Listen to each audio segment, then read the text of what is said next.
And afterwards, that is directly following, I want to talk to you about something even bigger. Namely, this is Max Headroom. And what you're about to witness is one of the most sinister-sounding intros to a trailer to one of the greatest epics ever produced in the history of television.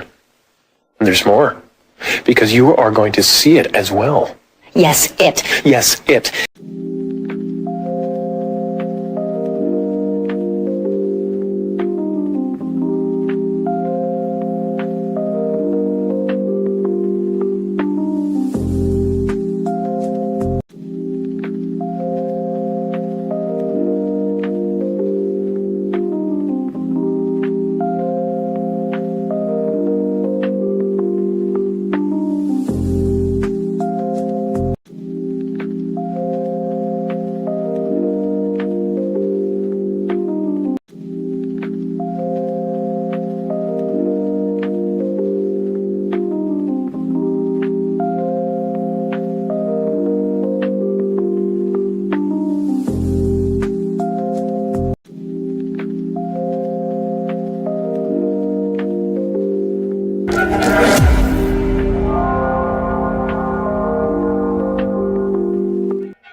Good evening, I'm Dan Rather, and tonight on CBS News. In a shocking development, the federal government says being broke is allowed, but if you're broke and glowing, you are officially now a suspect. You can't be glowing more than your financial status. Look your problem. Producers have confirmed next season of Love Island will merge with the Hunger Games. Only one couple will survive the new format. Everyone else dies. Senator Buck Nutley has unveiled his Big Girthy bill, a new proposal meant to rival the Big Beautiful bill. But does size really matter?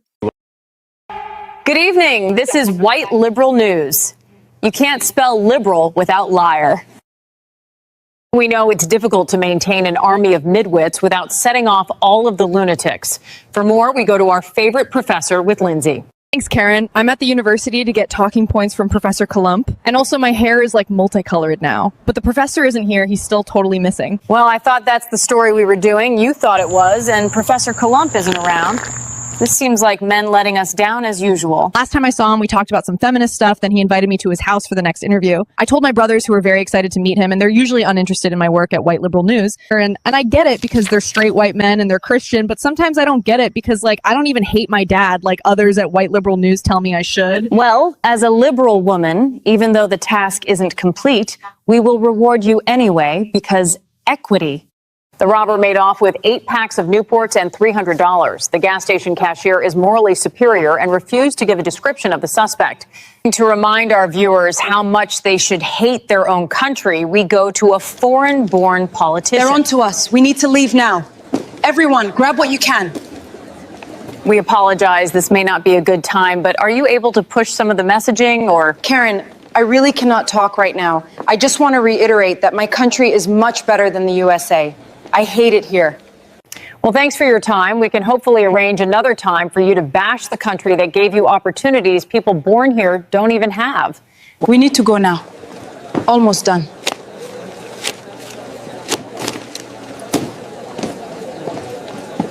Really? Already? Do I look ready for a new Latinx weather reporter? Well, President Trump announcing 2 new luxury visa programs, a gold card and a platinum card. The gold card will cost $1 million for individuals and $2 million for companies. It will allow foreign nationals to get U.S. residency, quote, in record time. And the $2 million corporate card is transferable from one employee to another. Now, the platinum card is going to cost $5 million and will allow foreign nationals to spend 270 days in the U.S. without paying taxes on their overseas income. Now, currently, of course, we all know that U.S. citizens and residents have to pay taxes on their U.S. and their foreign income. foreigners who are here for more than 183 days during a 3-year period that uses a special IRS formula. They too are currently subject to tax on overseas income. The Platinum Card, however, will extend that time period to about 9 months. Commerce Secretary Howard Lutnick saying that the new $100,000 H-1B fee, Gold Card, Platinum Card, all expected to generate $100 billion in revenue. That's going to be used to lower taxes and pay down debt. Now, the Gold Card will replace the EB-1 and EB-2 programs. We have yet to hear, initially they said this would replace the EB-5 program, which is very popular and costs $1 million and requires you to create at least 10 jobs. But if people can pay the same amount and not have a job requirement, which is what the Gold Card is, that will be a lot more attractive. The shocking trend of Labubu violation continues as more and more people are finding their dolls' holes stretched wide open and reeking of shame.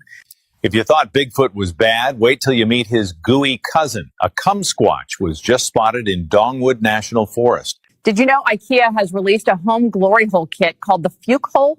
It includes pre-drilled panels, mounting brackets, and a stain-proof finish. We begin with breaking news out of Massachusetts, where residents are reeling from what scientists are calling a comet impact. Officials are asking everyone to stay indoors and to wear N95 masks in case of aerolization. President Trump kicking off another busy week. He calls his reflection fake news.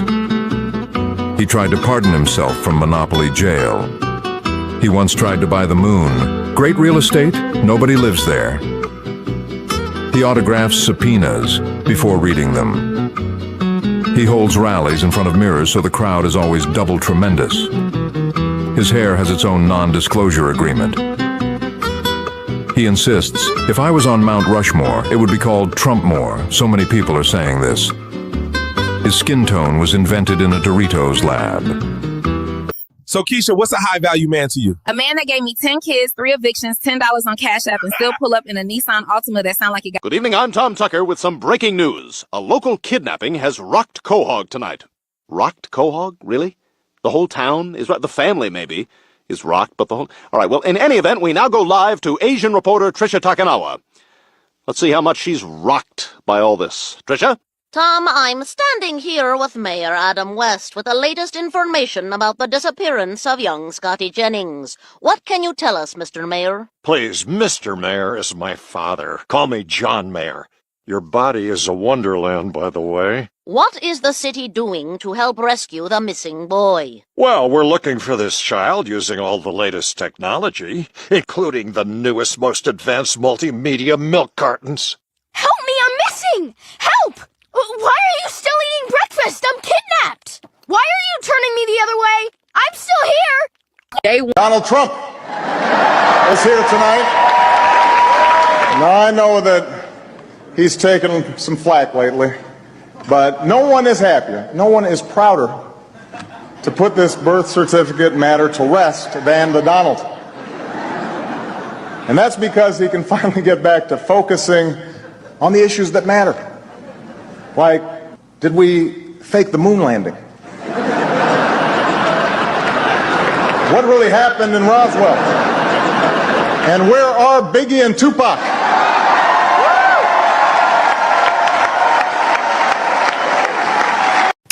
I didn't know they were here already, but you think I would have chosen this outfit. Welcome back to White Liberal News. We won't suddenly claim we're not left because we are not giant like Miss Now. We know most of our audience has no true interaction with Latinx on a regular basis. Otherwise, you would have never said Latinx. Thanks to our Mexican correspondents, we have a plethora of options for our new weather reporter. So we will need audience feedback. Keep in mind, no reporter is illegal. The winner will allow our viewers to have diversity vicariously. The losers can pick crops, as the Democrat Party reminds us. Too much? What's too much? What's too much? That dig at Miss Now? You see what they're doing, right? Okay, fine. I'll take it off. But I'm not going to tone down anything else. They need to know I'm the HBIC. We thank our applicants. We only want feedback from the leftiest liberals possible. If you've ever successfully bench pressed your weight, we don't want to hear your opinion. Join us next time when we interview cultures that had thousands of years of a head start but got colonized by total noobs. Welcome to the Black News Network. I'm your host, 𝐂𝐔𝐉𝐎𝐾𝐒. Tonight's story, a gender reveal turns violent when local Bloods open fire on the party after blue confetti is released. Chaos erupted at the Glockton's backyard gender reveal when the cannon popped blue, indicating a baby boy. The husband's side of the family, all Bloods, immediately sprung into action by lighting that bitch up. During the scuffle, some of the confetti floated into a neighboring yard, causing additional shots to be popped off in that direction. Fortunately, no Henny was spilled during the ordeal. One of trying to make it to work without yelling at a pedestrian. Pray for me, y'all. Still alive, still unemployed, but baby, I look G-O-D doing it. Oh my God, I'm not even late, I'm just dramatic. Y'all know I will risk it all for a good melon.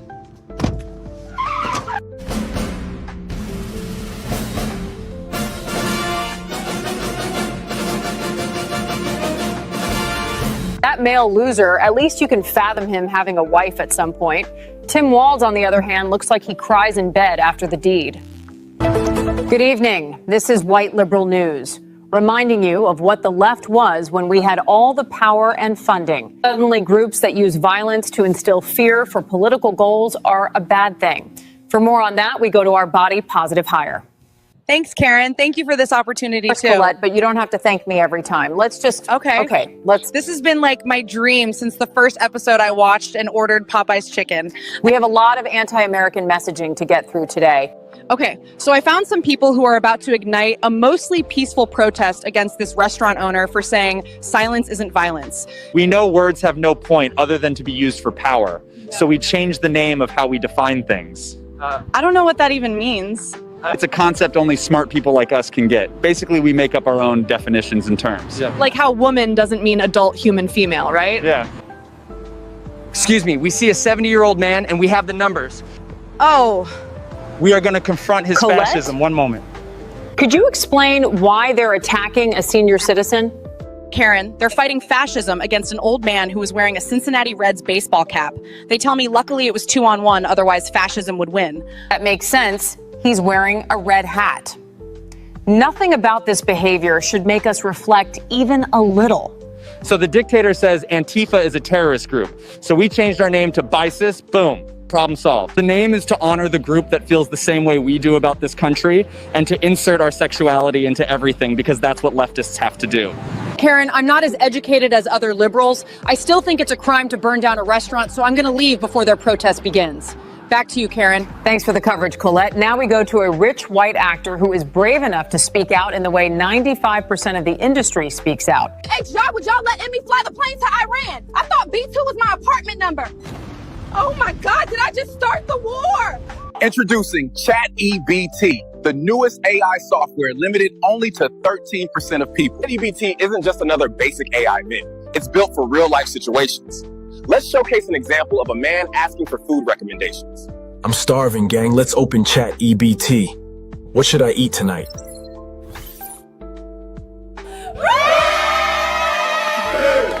ChatEBT is fully aligned with real-time data, giving you the most accurate, up-to-date definitions anywhere. Define child support. Unless you ask it to define child support. But ChatEBT isn't just about words or recommendations now. It helps with your everyday tasks and repairs, giving you the best solutions in real time. Here's an example. Dude, this thing is so annoying, man. ChatEBT, how do I fix this? You don't, man.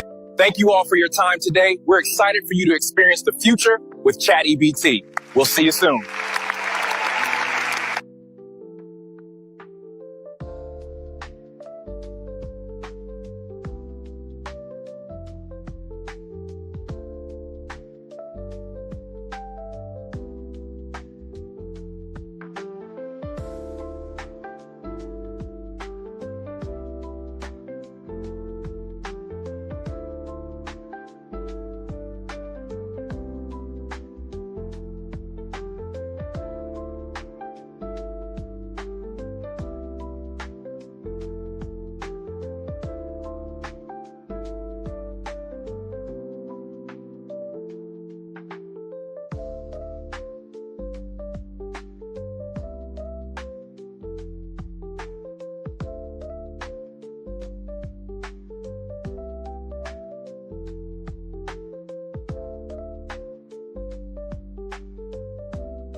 what's up, man? Let's do some news. Actually, I'm going to start this one off with something that caught me off guard while I was putting together news segments for the show. Apparently, there's a massive object headed towards Earth. It's called the Three-Eyed Atlas. I had no idea. I watched part of the segment, but yeah, let's do it. Let's see what they're talking about. I did not know an object was headed toward Earth. Watch Finnerty, you will be familiar with this next story. Right now, as we speak, Three-Eye Atlas, an enormous glowing object the size of Manhattan, is speeding toward Earth on what appears to be a planned, coordinated trajectory. It's going so fast that you could fly from New York to Los Angeles in just 1 minute. Now, conventional scientists say that it's just a comet. Of course they're going to say that. But it's doing things that comets just don't do. No comet we've ever seen. So what is it?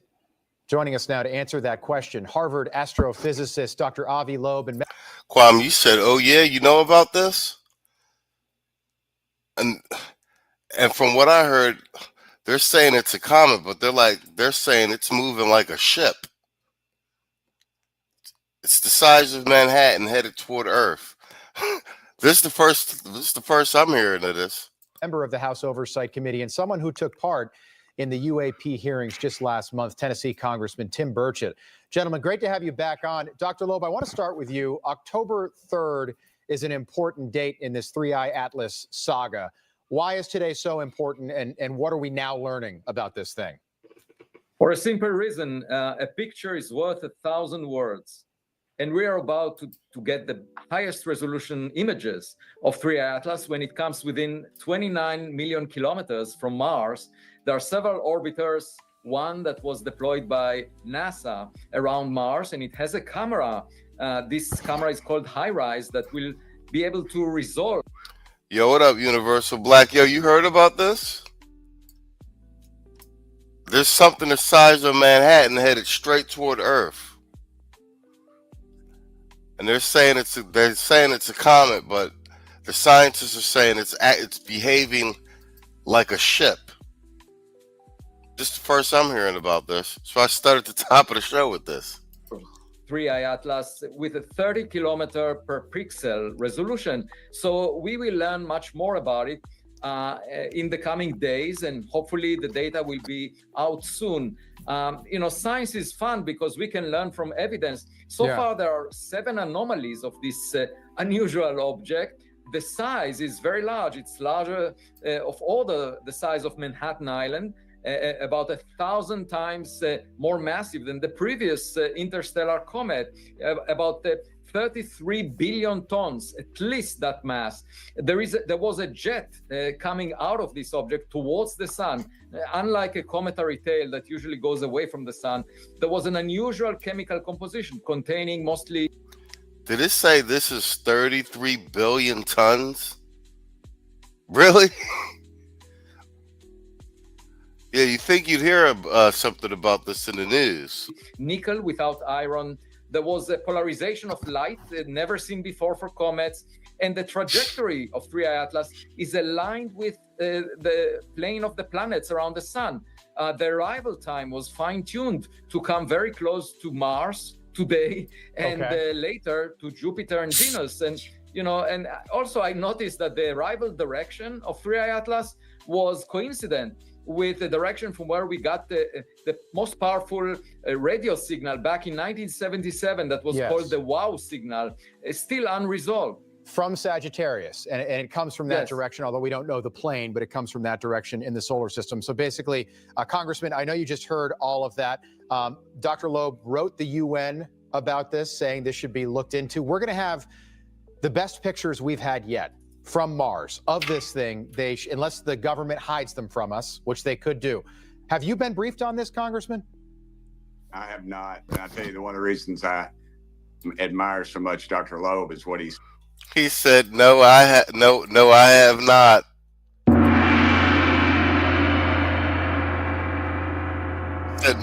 have not been briefed on this.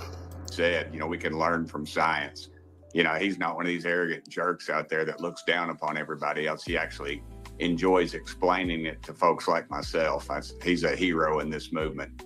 And he's also a pretty brave guy because he takes some pretty tough stands with his scientific data. This is the kind of thing that we need to be briefed on. You got to wonder what our scientific community, NASA and all the rest are doing right now. I realize there's a shutdown going on, but this is occurring before the shutdown. And this thing is heading our direction, Congressman. I just want to ask you about one other issue while I have you. Sorry to cut you off, sir.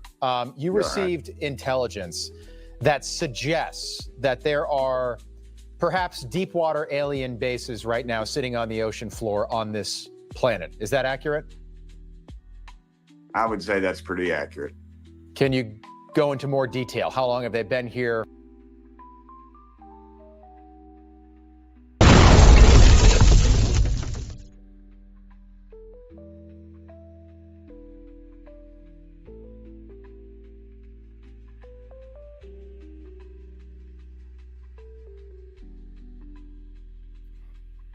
Did he just say there are deep water alien bases on the planet right now?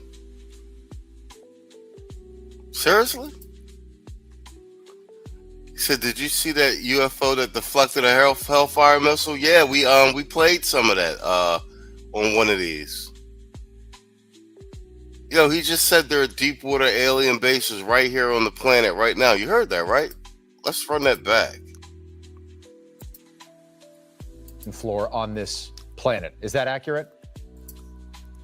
I would say that's one other issue while I have you. Sorry to cut you off, sir. You received intelligence that suggests that there are perhaps deep water alien bases right now sitting on the ocean floor on this planet. Is that accurate? I would say that's pretty accurate. Can you go into more detail? How long have they been here? Where are they? Well, I'm extrapolating all this with my East Tennessee vernacular. So we've got five or six deep water areas of our oceans. We actually know more about the surface of the moon than we do about these areas. And these are areas where we have a high frequency of UFO or UAP sightings. We've had naval. You remember those objects came up out of the ocean and they were the size of football fields, right? Flying all over the place. So he just said, this guy's on the oversight committee. All right, so there are aliens in the ocean. I can't believe they're actually saying this on television. Folks have told me pretty high up that they've actually tracked these things. Now, we have stuff that can go underwater probably 30 to 40 miles an hour, maybe something a little faster that the Chinese haven't stole from us yet. And we've tracked things big as a football field going 200 miles an hour. Now, I realize in the water Yeah, I just said that. Those objects that came up out of the ocean, they were the size of football fields and were flying around. And then one of them flew into Russia and activated their nuclear weapons, and then shut them all down, and then up and disappeared, almost like we see y'all.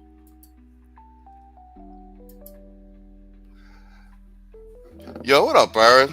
Say good evening, gentlemen. Please put the thumbs up for the stream for all you. Yeah, Pacific Rim content. Yup, Pacific Rim. How about that, right? All right, where's my drop for the ladies? Oh, here, this one's tame. Here's Peter fighting a chicken.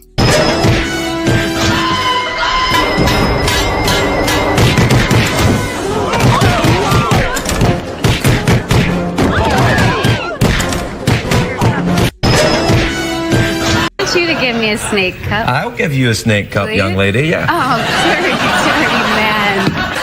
Dirty Craig, dirty I Craig. am not dirty. I said I'd give you a snake cup, and you will receive one, and you will enjoy it. Bet I will. Yeah, there you go. He said this one's tame. Yeah. Kwame says my Navy buddies used to always tell me that UFOs were coming from the ocean 30 years ago. Man, this is pretty wild. It's just wild to me that he's just saying it like very matter-of-factly. Like, yeah, they're here. We seen stuff the size of football fields moving 200 miles an hour underwater. We can't go deep enough to catch them, but they're here. There's about 3 bases.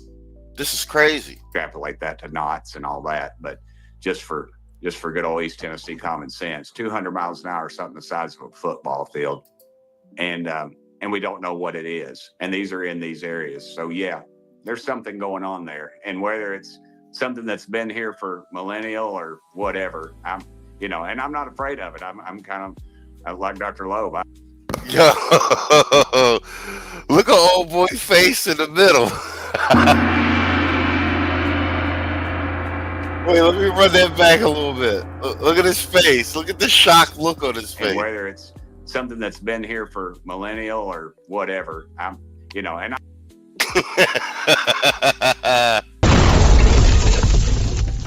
Yo, that's funny. I'm not afraid of it. I'm kind of like Dr. Loeb. I love to study this kind of stuff. It's the scientific material there he's the one that disclosed some things that were found that were extraterrestrial in our oceans. And, he's brave enough, I believe, to come forward with those. So I'm looking forward to some more talks about this, but I think I've kicked the hornet's nest because it was just in a casual conversation with a blogger and I discussed it. It wasn't in a classified setting, so I could talk about it. But I always remember the last thing this one high-ranking official told me as he left my office. He was right close to me as I am to my phone in my barn right now. And he said, Tim, they're real. Dr. Loeb, hopefully these images come out soon and we find out what this thing is. Congressman, great to have you on. Appreciate you making the time. Yo. Oh boy. Yo, old boy face it like he wasn't expecting the interview to go this way. He thought he was going to talk about the object coming toward Earth. He wasn't expecting the congressman to be like, yeah, just 3 alien bases under the ocean. I can confirm that. Time for us. We'll have you back as well. Thank you. Man, it's getting wild and crazy out here, guys. It's getting wild and crazy. Of course, what happened under the Trump presidency, you said they're getting us prepared. I think that you're right. Something inevitable happening and they can't do nothing about it. I said it's getting pretty terrifying, but I met blue-haired Karens. How bad can it be? The aliens. Well, with stuff flying in the air the size of football fields, that's a problem. And it's moving at it's moving vertical at like Mach speeds and everything. That's a problem. When it's eating Hellfire missiles for breakfast, that's a problem. Essentially, we don't want any problems. All right, let's go to this madness in Chicago. I got a couple things I want to play. I want to play them in the right sequence. Let's play these in the right sequence because Chicago's out of hand. And then I want to do something on the cartels. So let's do this one first because I want to play them in sequence. I want to play some of the footage that's going on the ground and actual on the street commentary from actual residents. And then I want to play the CNN, the CNN segment, so you can see that it's all propaganda, how they're really framing what's going on in Chicago. So let's play this one from the top.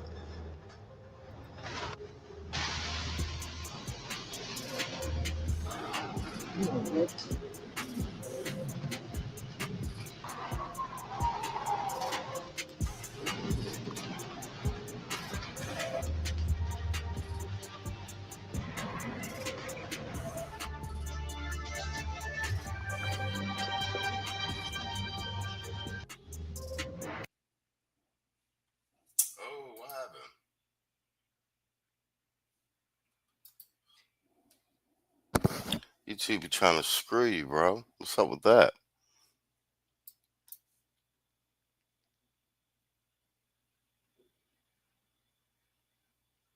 Really, bro?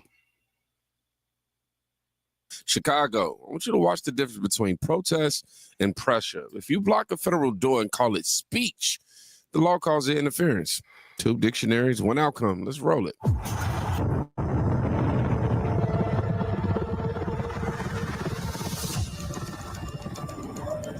Go, push. Get out of the way for the Bearcat. Clear the way for the Bearcat.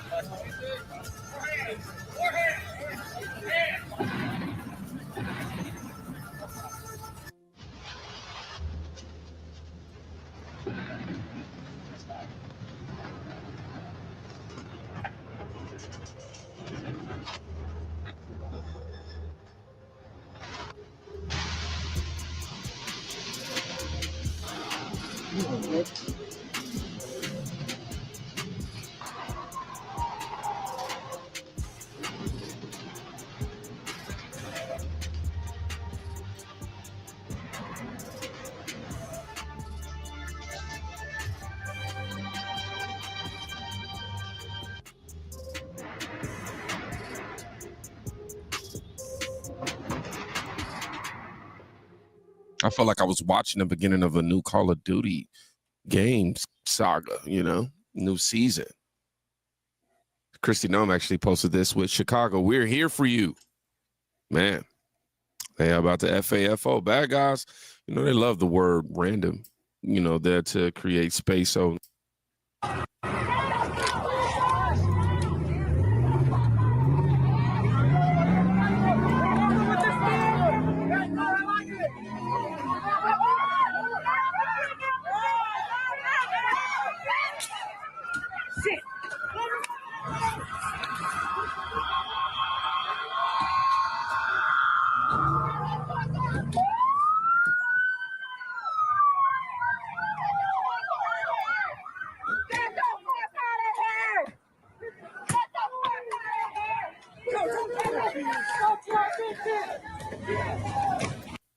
All right, so this is Chicago. This is Chicago. And you see it's a lot of non-blacks and Antifas, right? So this is Chicago. So when I play the CNN news clip, when they're like, there's nothing going on in Chicago. I don't even know why troops are there. This is Chicago. yeah, I got on quick.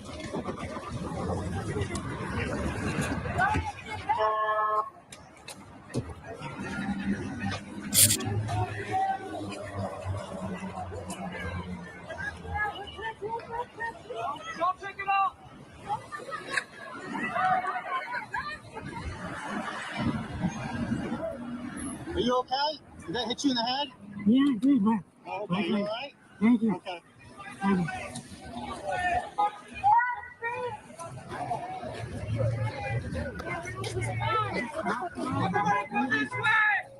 It's scuffed, but not cracked. You're okay. Hit you right in the building, man. Yeah. Oh my God.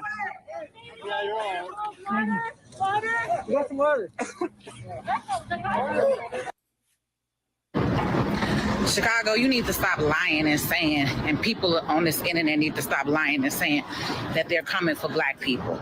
Yes, there was a building in a black community that was not majority black because it had been overran by illegal gang bangers.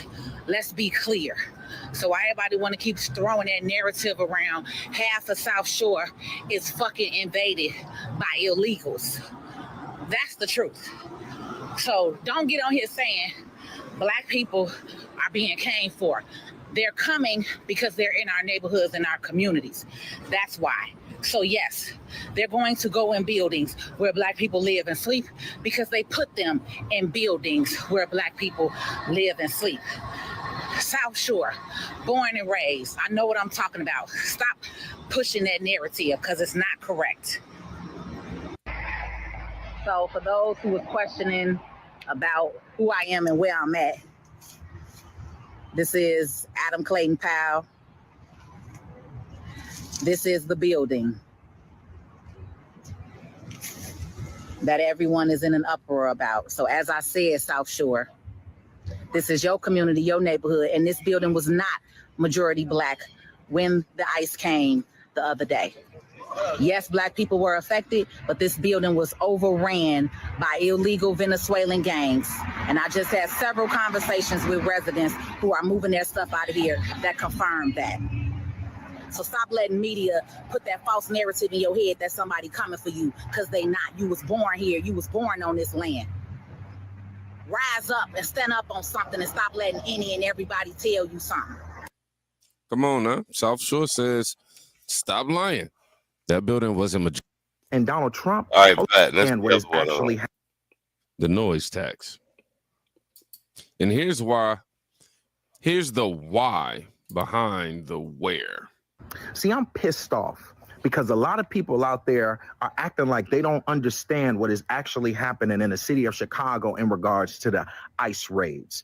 Let me tell you something. Black people, again, are collateral damage in this. And all the Black people that are getting mad at ICE and Donald Trump, hold on, you got to get mad at the politicians right here locally, because it was the politicians right here in your city that decided to dump the migrant issue on the Black community like they do every single time. And now Trump trying to come clean it up is somehow white supremacy, fascism, and him trying to take us back to being slavery and all this yada, yada, yada, all this fear marketing that you're going to hit from the mainstream media because they bank on you not doing 8th grade level research, not even 5th grade level research. Just hit the Google and hit search. Anywho, I won't insert myself until he's finished. Black community like they do every single time. When they came across the border and checked asylum, they were able to come over into our city and get incentives like medical care, 6 months free rent, free transportation, free child care. We fed them each and every day. And those people that they were giving assistance to, they didn't go up to the north side and to the white community. All of the people out there protesting that are white, they didn't open up their doors for them, and they didn't want none of the shelters on their neighborhood. Guess where they opened up the shelters? In the Black community. Those same school buildings that they shut down in 2013 that were educating Black kids, they took those school buildings and they made them migrant shelters. And then they gave over $700 million to a company out in Florida to manage those shelters. They took the buildings that you've been asking for to be developed and build new housing, and they made them into migrant homes, giving them 6 months of free rent. They dumped the problem on Black community like they do every single time. When it was George Floyd riots, they closed downtown and pushed people to loot into the neighborhoods because they knew that people didn't care. Where was all the people right now? They weren't in our neighborhoods helping us open up, back up our businesses. They were not in our neighborhoods helping us clean up. They weren't in our neighborhoods when we were fighting for Laquan McDonald, who was shot 16 times by Jason Van Dyke. I didn't see them at the protest. But now, right now, they want to make Black people a part of the fight. When they made us collateral damage in the first place, we are always losing.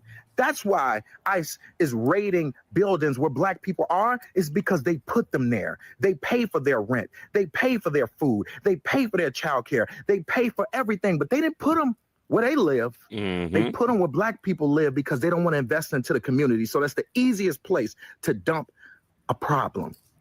So yes, we can say ICE is being aggressive. Yes, we know that our armed forces are always aggressive more to us. But what we can say is that our politicians did it to us. They should have never allowed them to come over here in droves like they did. And then when they did come over here, they should have never put them and dumped them in Black communities, acting like we didn't want economic development, like we didn't deserve better schools and deserve community centers and deserve grocery stores. We deserve better. And our politicians need to act like it. Stop putting everything before us. Come on. There you go. That's the argument we've been making.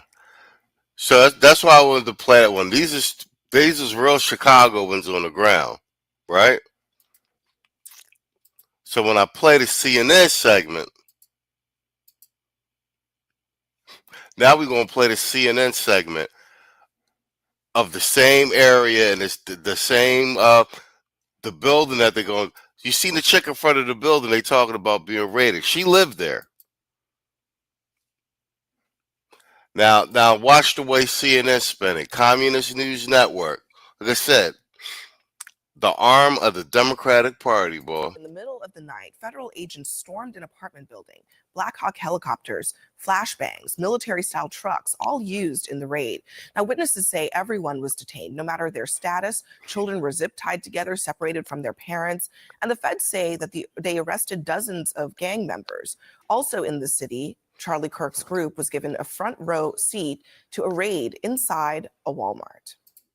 See what they doing? See what they did there? You see what they did there? Charlie Kirk's group. Because once again, they got y'all riled up with them little Charlie Kirk quotes and had y'all crashing out for teas and furries. We already covered that. They got the Keisha up here framing the story wrong, and they just threw the Charlie Kirk shit in there extra. They talk about, oh, they raided this building. And like the chick said, the building was overrun with Venezuelan gangs. And the city put them in there. And she was like, yeah, ain't no FBA's get arrested. They went and got all them Venezuelans up out of there. See how you see social engineering. Amazing. Secretary Noem was here. They rolled up a couple of guys, and it's rowdy. There's a lot of people around. Everyone's filming. The Secretary of Homeland Security is right now doing raids at Walmart.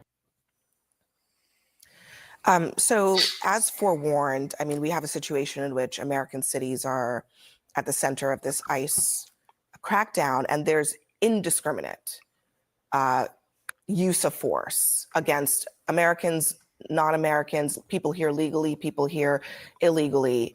And on the right, nobody seems to care. In fact, they love it. I saw a video from a local station in Chicago, and residents of a community there were describing an Van Lathan, whose opinion means absolutely nothing. And this is what I'm saying, man. They be putting these people up in here with no political acumen. It's theater to be like he's speaking for the political interests of black people. But we heard the people actually on the ground who live in the neighborhood, right? He don't live in Chicago. He's just up here pushing the narrative. I see they got Scott Jennings on this panel. I hope he give him some decent pushback. ICE raid and like what they saw. Two things struck me. One, they were talking about things that happened to them. They were talking about how they were treated in this ICE raid. These are the people that, I guess, by virtue of being born here in America, are entitled to being treated like human beings. The second thing is that they were all black. And I'm going to say something. We saw this coming. We knew the neighborhoods where these ICE raids would take place. Of course you know the neighborhoods where the ICE raids took place. It's just like the bull on the ground just said. Because your local politicians put them in the black neighborhoods, didn't put them in the white neighborhoods. We knew that a lot of these things wouldn't happen in Beverly Hills or in Coconut Grove or any of those places. Because you didn't put all the illegal migrants in Beverly Hills or Coconut. Yo, they be talking down to y'all like y'all stupid. I'm gonna reboot this, remix this, and we're gonna go over this on Sunday. This segment like that. We knew that there would be collateral damage, that there would be trauma that would be inflicted on our communities. We knew that people would be detained, scared. We knew that children would have to see things that they shouldn't have to see. And all of this for political theater so that we look tough on immigration. But I didn't say they arrested. All right, let's citizens and all right, I just want to hear Scott's pushback on this. And then we could jump to the next children, and you arrest and detain everyone. Scott, hold on, Scott. You and me, we're talking here, okay? If they arrest children, they arrest everyone, citizens and non-citizens, for hours, detain them, deprive them of their liberty, for no matter how long. You are fine with that. They didn't arrest children, but I didn't say they arrested them. They put them in zip ties. But if that makes a difference to you, go ahead. Here's what makes a difference to me. If the federal government knows that there is a nest of Tren de Aragua in a city like Chicago, they have a responsibility. They have an obligation to go get them. It is unfortunate, to answer your question, that there are children put in harm's way by these violent gangs. But that is going to be the reality. Or is it is it unfortunate, or is it a violation of their rights? Is the question. Because I mean, in this country, we have rights against searches and you're illegal suggesting searches these children seizure. should be effectively human shields for Trinidad Aragua. I don't know. What I'm asking, hold on, I want to make it clear. I don't like. I know that Trinidad Aragua and gangs and whatever, it's a catch-all to treat people however you want, to go in there and shred the Constitution or whatever else it is that you want to do. What I'm asking you is this: do you think that children should have been zip-tied and pulled out of an apartment complex and traumatized like that? Yes or no? I don't think children should be put in harm's way by transnational gangs. Just answer the question. Yes or no? Do you think that children? I don't accept the premise of your question. I'm asking the you government's not putting children in harm's way. Trinidad Aragua. Real calm now. Real calm. Like they're the ones putting children in harm's way. Gentlemen and gentlemen. They always got these goofy Negroes up here who get emotional when they have a shitty arguing position and they can't hold the ground on a position. I'm gonna play a little bit more of this, but I'm gonna save this for tomorrow night. This is good. This is good fodder for the Sunday show. And Tito and Mr. O from Chicago anyway. We have a responsibility for the way we treat people with the power that we have here in America. And we have a standard that we should treat human life with. And I'm asking you very clearly. He's making a Keisha argument. Concisely. Should children be treated that way? Does Scott Jennings like that? I don't accept the premise of your question. All right, cool. I don't believe that the premise of your question is accurate. I would ask you back. Should children be allowed to live in an apartment building with Trinidad Aragua? Should the entire community of Chicago have to live with Trinidad Aragua because they hide behind these children? But here's the thing. That's my question. I think the answer to that is clear. No, they should not be put in harm's way. But the difference is in this situation is I don't want to be Trinidad Aragua.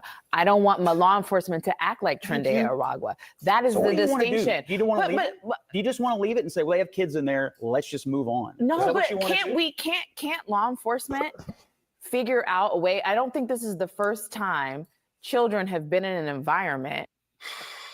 And this is why we don't have arguments with Keishas on this channel. Exercising futility. All right. I'm glad I did that because we're going to double back on that tomorrow night. It's my next segment. And Van Lathan is basically a Keisha at this point.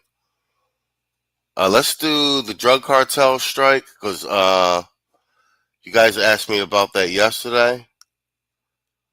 This one is, yeah. I didn't even know about this. U.S. strikes smuggling boat near Venezuela. This is another one.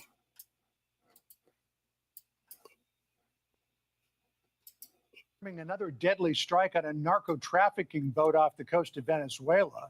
1 second it's there, the next second it's not. Hegseth says it was packed with substantial amounts of narcotics headed for the United States. The move comes after a White House memo sent to Congress saying America is now in a formal armed conflict with the drug cartels.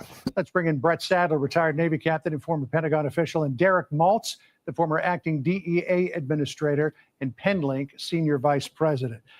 So complaints from Democrats and Republicans alike prompted that letter that the White House sent to Congress in terms of the engagement with cartels. It said in part, the president determined these cartels are non-state armed groups, designated them as terrorist organizations.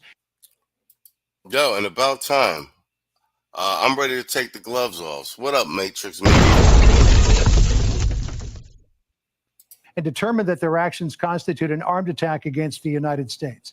The president determined that the United States is in a non-international armed conflict with these designated terrorist organizations. The president directed the Department of War to conduct operations against them pursuant to the law of armed conflict. Since we're talking about military operations, Brent, let's start with you. Is the president on solid legal ground here?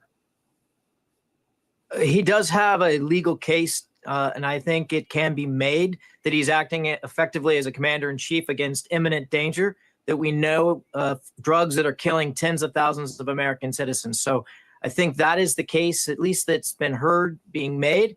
There's another case to be made about taking a preeminent tack before it gets to the United States. Mm-hmm. And there's a history there of intercepting these type of craft for flag inspection, goes back to anti-piracy operations. for what's being done on international waters and international airspace. All right, Derek, last week at the United Nations, the president declared that these new operations have basically dried up smuggling on the ocean by boat. Listen to what he said.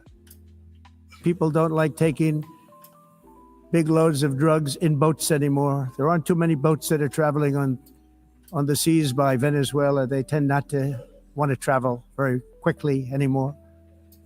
And we virtually stopped drugs coming into our country by sea. But we did see that boat that was out on the water this morning that got blown up that the Secretary of War provided the video for, so they have not stopped. But Derek, I mean, you used to be in special operations. This was your bailiwick. This has got to be a huge psychological blow to the cartels. They used to think the worst that would happen to them was they'd be interdicted and arrested. Now they're going to be blown to kingdom come. Exactly. So let's keep it real simple for the viewers, right? Historic amounts of American deaths from poison coming from the terror cartels requires an aggressive historic response. As a citizen, I have never seen drug boats being hit with kinetic strikes. I am very proud to be an American today to see that this president and the administration is standing up. I like his accent. I don't know if that's New York or if it's Jersey or Boston. I gotta let him talk some more. But I'm all for this. We used to always say, that's why we was like, you know, some of this drug traffic into the U.S. is complicit, because we were always like, why don't they all this stopping the boats? Why aren't they just blowing the boats up in the water? So we got like one of the best navies in the world. It's time to send a message out. The fentanyl thing's no joke. I'm from Philly, man. The fentanyl crisis in Philly is no joke.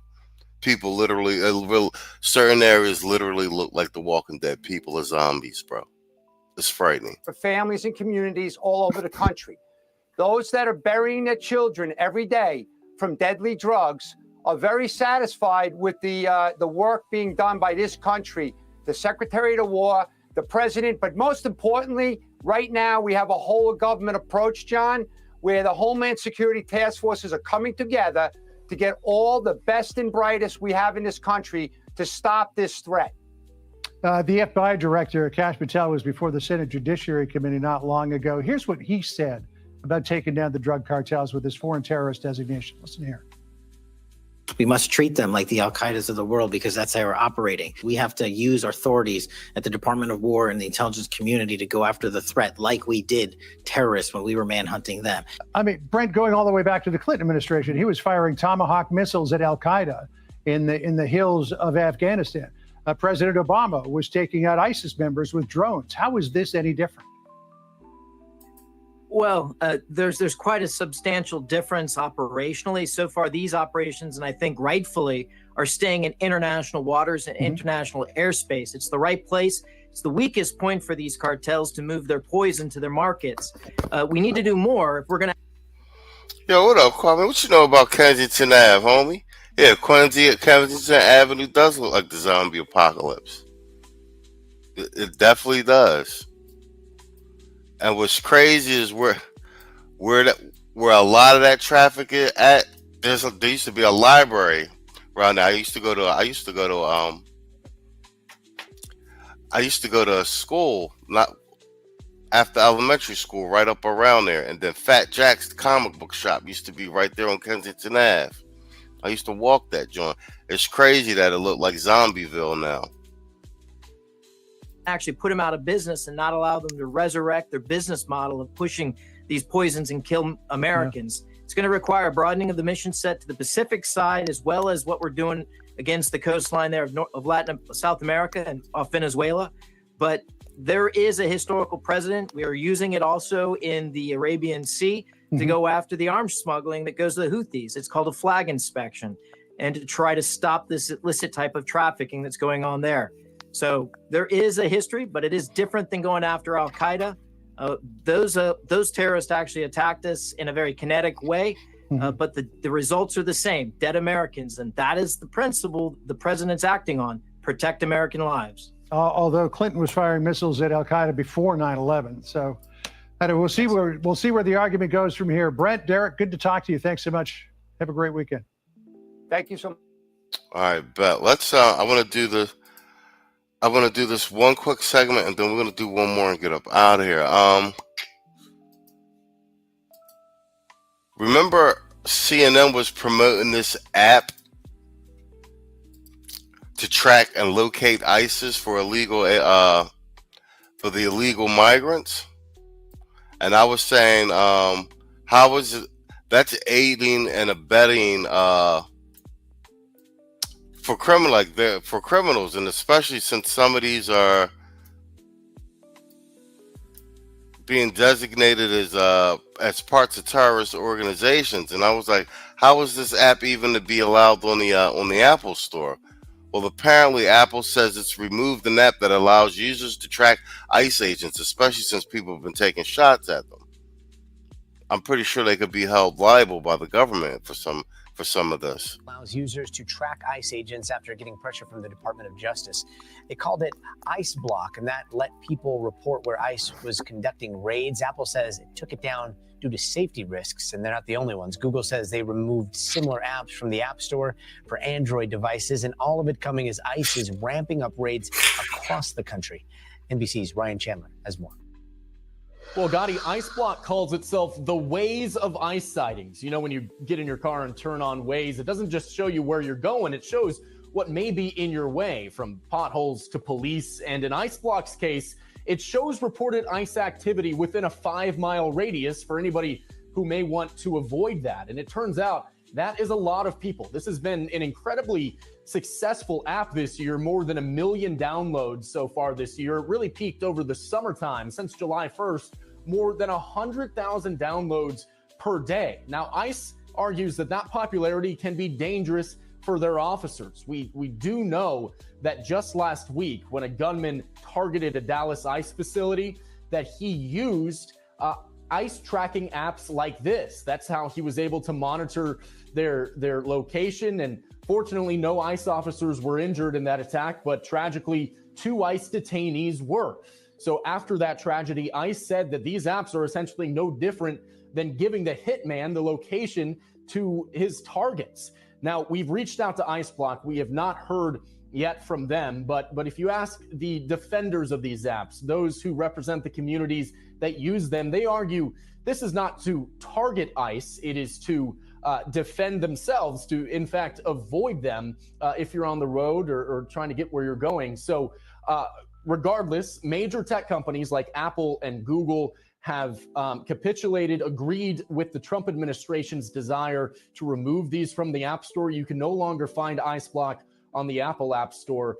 Unclear whether those who have already downloaded it, those more than 1 million people, can still use it, but certainly ICE looking to crack down farther as their popularity, the Trump administration's handling of immigration continues to sour.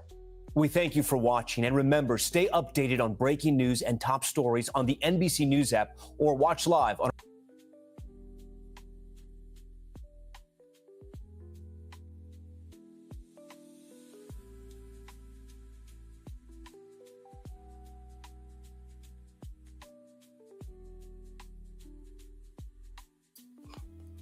All right, let's do this last segment from our guy over at Soldiers of Finance. This is Democrats want free health care for everyone but you.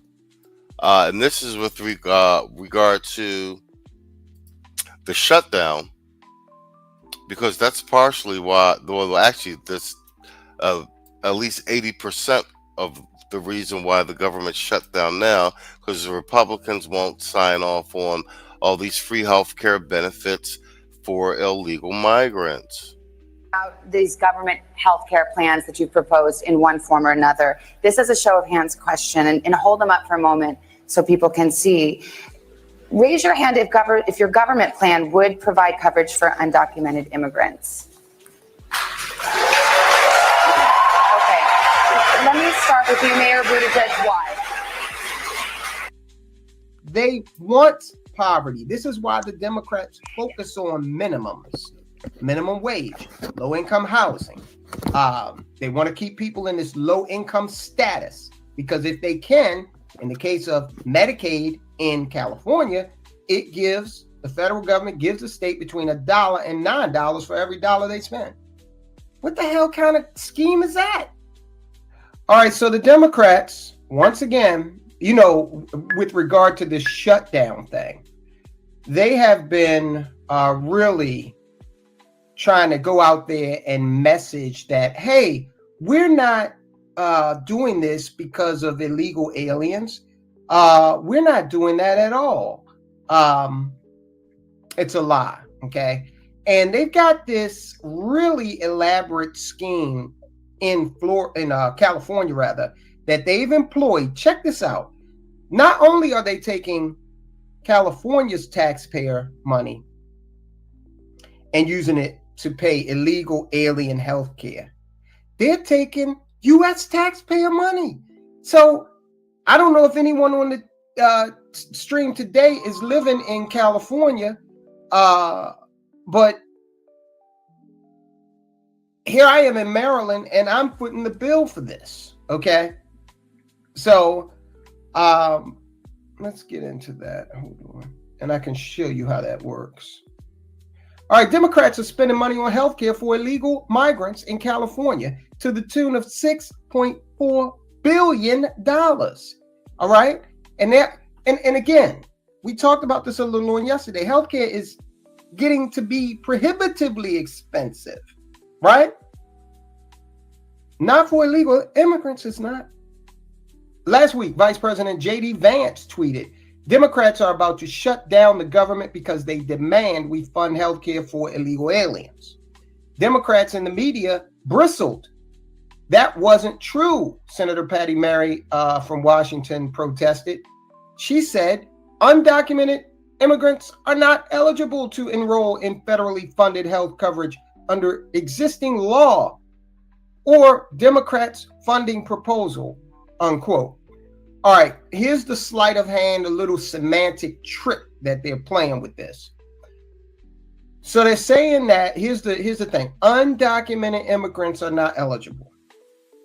So what they do is they take them out of that status ASAP.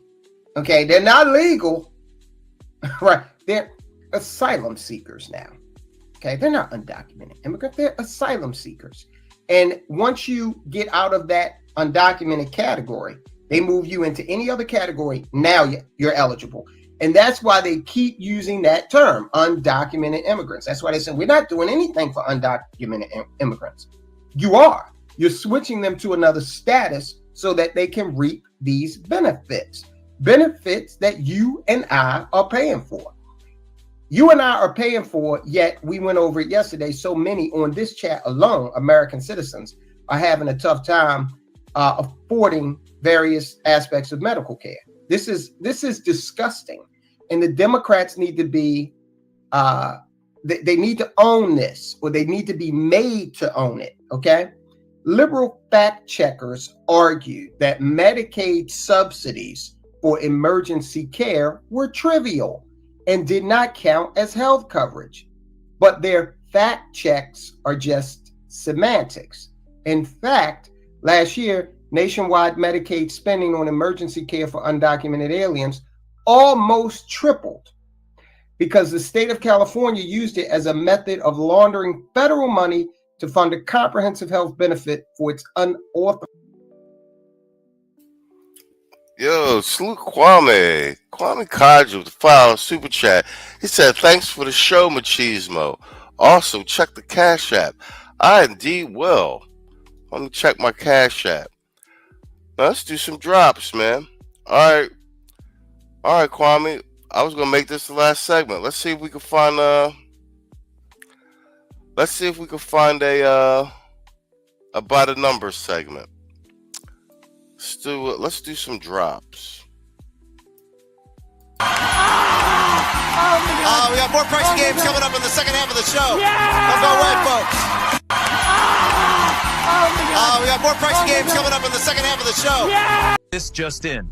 The United States has officially deployed its most reckless and unpredictable unit to the Middle East, the Ultima Team. Girl, I'm lost.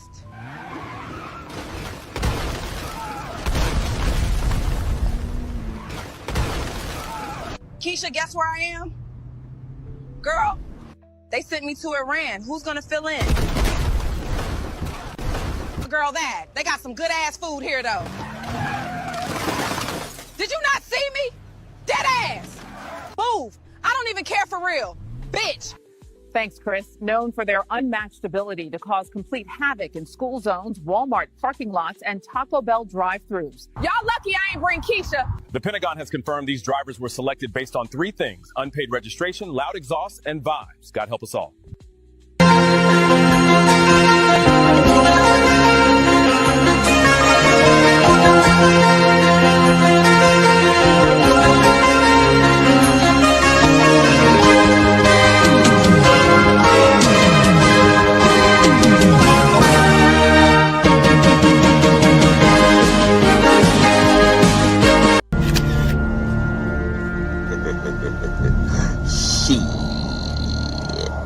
Got your ass. Ultimate team, I know, right? Yo, thanks for the Cash App too, Kwame. Let's go. Authorized residents, unauthorized residents.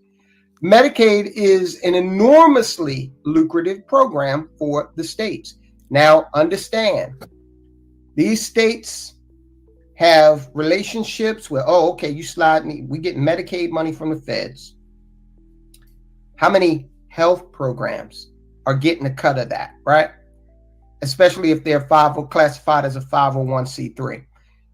It gives them, the federal government gives California between $1 and $9 for every $1 they spend on healthcare benefits for eligible low-income Americans without any upper limit. Now, let me stop right there because this shows you how this is why the Democrats want to perpetuate poverty, because poverty is lucrative for them. All right. There are all these programs on top of programs backed by these 501c3s, kickbacks, political contributions. If poverty ceased to exist an hour from now, think about this.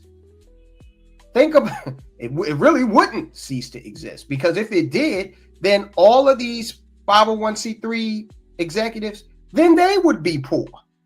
Okay?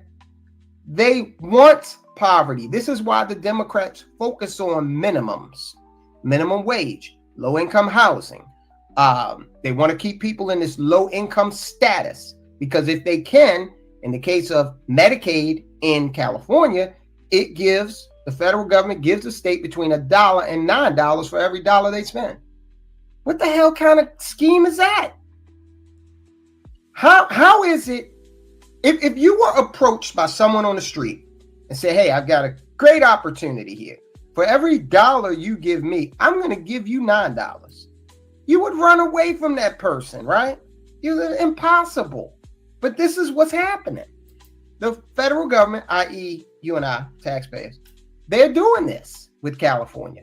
Illegal immigrants are supposed to be prohibited from receiving Medicaid as they are from obtaining Medicare and Obamacare subsidies. But when they've got them in that when they've got them in the illegal immigrant category, they send them to emergency rooms for emergency care. Okay? Now, CNN, Crying Negro News Network, they're fact checkers. They play down that provision and they say, well, guess what? Less than 1% of total Medicaid spending went to. He called them Crying Negro News Network. I've been calling them Communist News Network, but that was funny too. Crying Negro News Network is funny. Toward emergency Medicaid for undocumented immigrants in 2023. Less than 1% of what? What's the bigger number, right? Where are you taking the 1% from? Notice they use 1%. Oh, that sounds like a small, negligible amount, right? Sure. From 2023 to 2024, Medicaid spending on emergency services for undocumented aliens soared from $3.8 billion to $9.1 billion. That's not the 99. That's not the other 99%. That's just emergency services for the undocumented. And already we're at 9 billion. So what is this 1%? How much is that?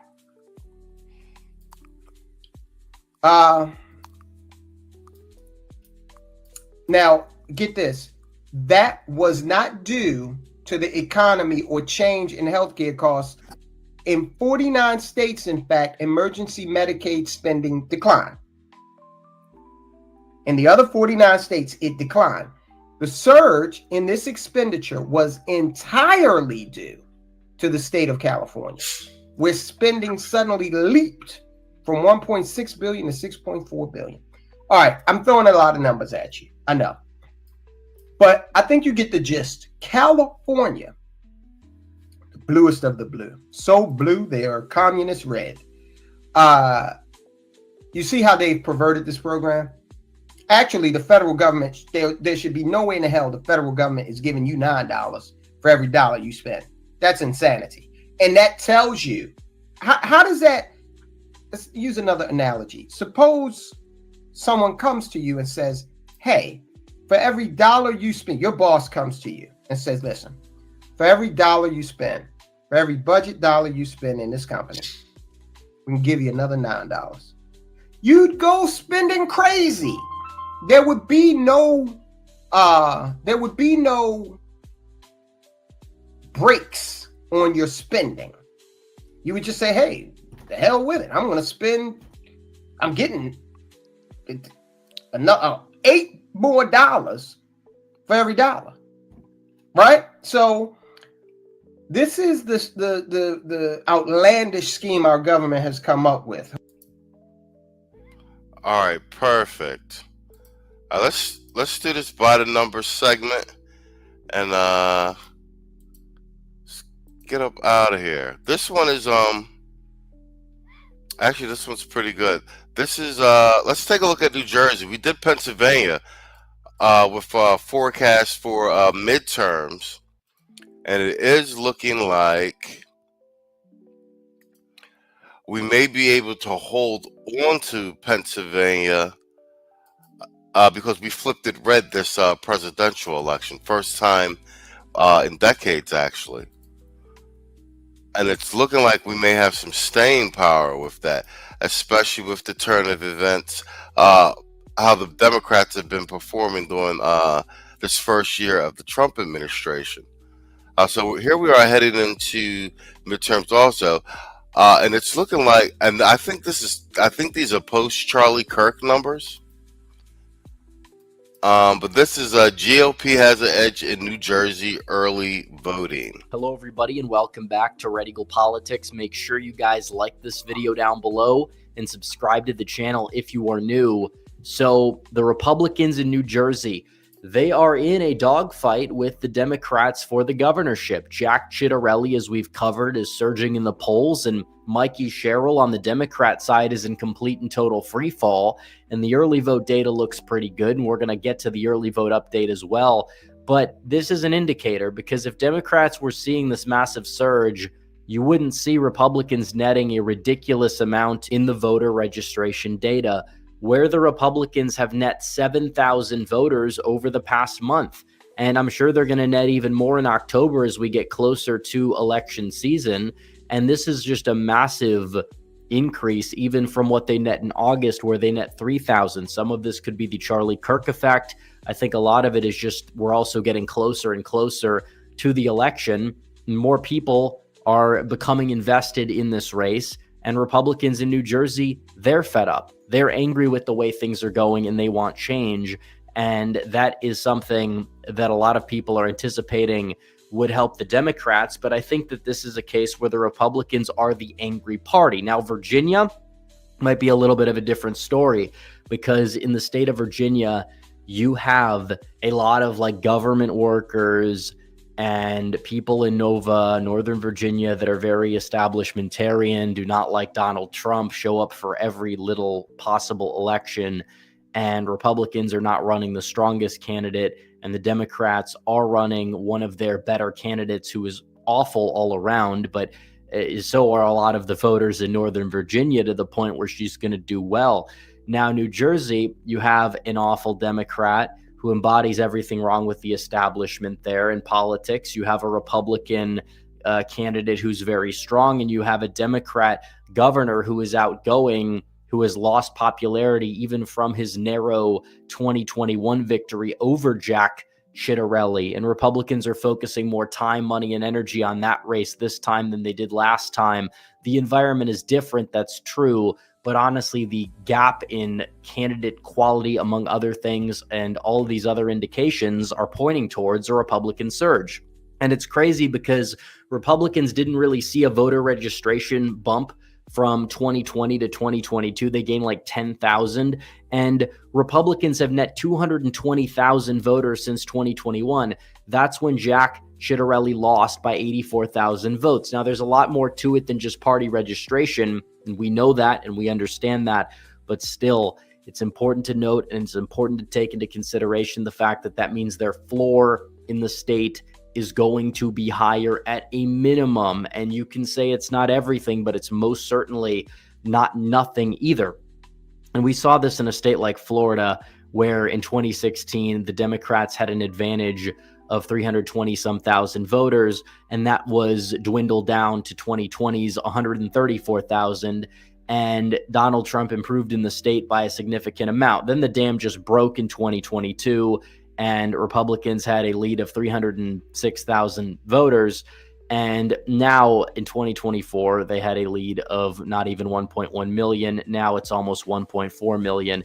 I mean, folks, that is huge. You cannot just overstate it. There was a time when netting 20 some thousand voters, that would mean, you know, you get the entire state. The margins of some of these races, like 2000's presidency, the 2018 Senate race, I'm sure there's plenty of others, they were decided by less than the net gain Republicans had over the past month in Florida.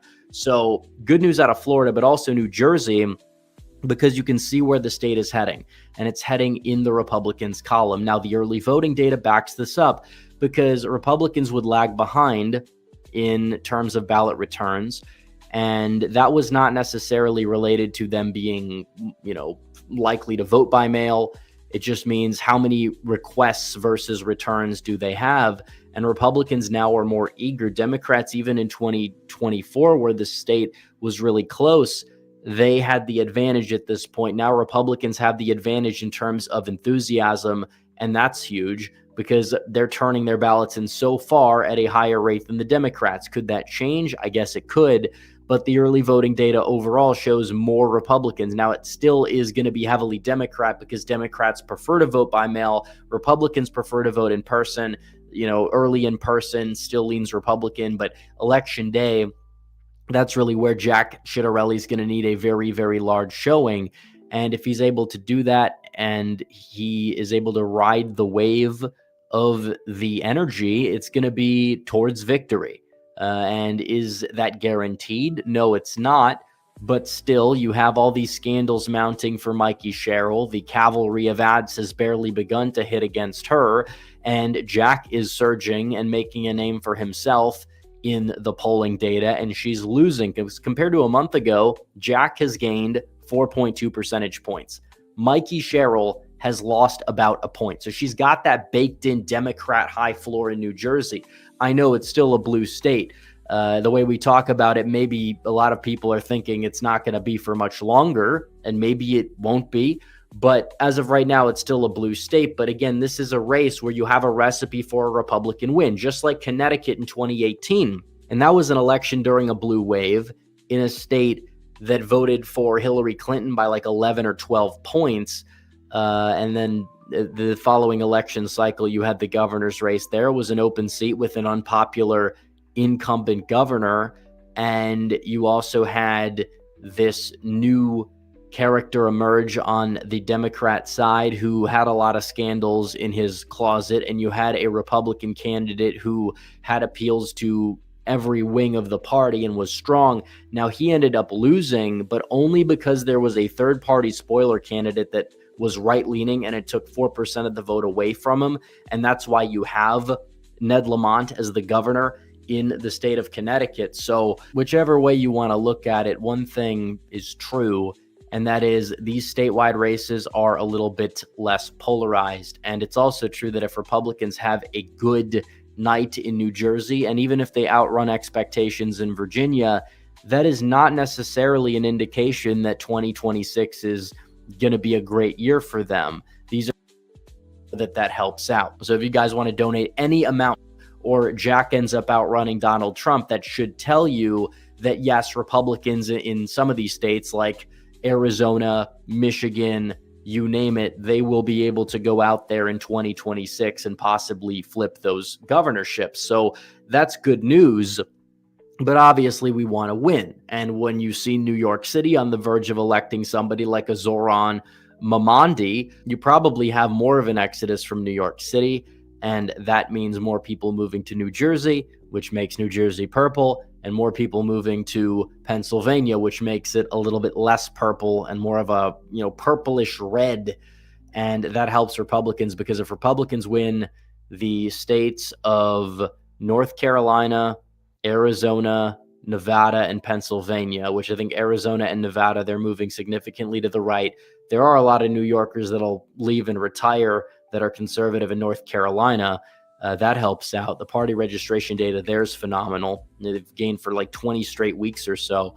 And then also Pennsylvania, that's the ball game. There is no path for a Democrat if Republicans can shore up those big four states. Doesn't matter what happens in Georgia or Michigan or Wisconsin. So New Jersey, and on the topic of polling, I did want to bring this up. We are doing a fundraiser in point to the fact that there's not going to be this massive blue wave people are talking about. That I will say, because if that was the case, I think that would transcend some of these dynamics. If we're talking about like a D+8 year happening again, you could go look at Virginia in 2017. You could go look at New Jersey in 2017. Where Phil Murphy ended up winning by like 14 points or so. So I do think that if Republicans take the victory in New Jersey, the Democrats are definitely having a lot of work to do for 2026 if they want to claim the national environment is on their side. And when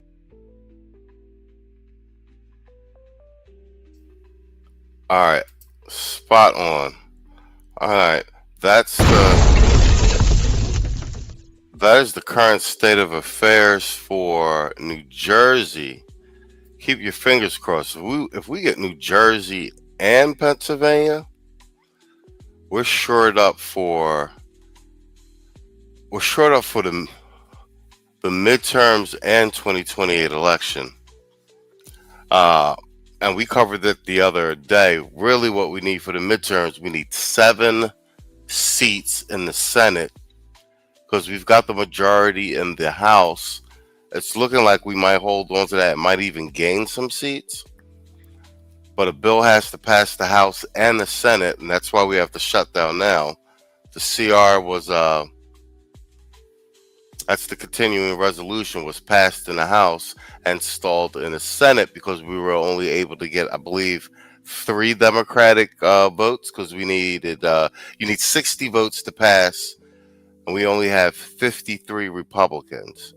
And we were only able to pull over, I think, 3 Democrats. We needed 4 more. So if we get 7 more Senate seats, we're in good shape to pass the rest of the legislation coming from this administration. Gentlemen, that is my show for this evening. Sunday live panel is tomorrow. Tune in.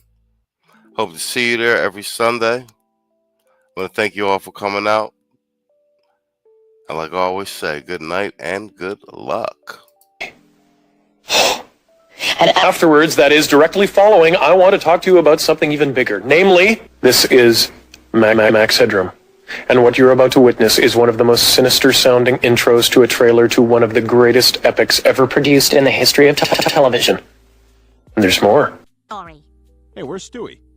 That's tomorrow, and that is it for us today. Okay, I don't know.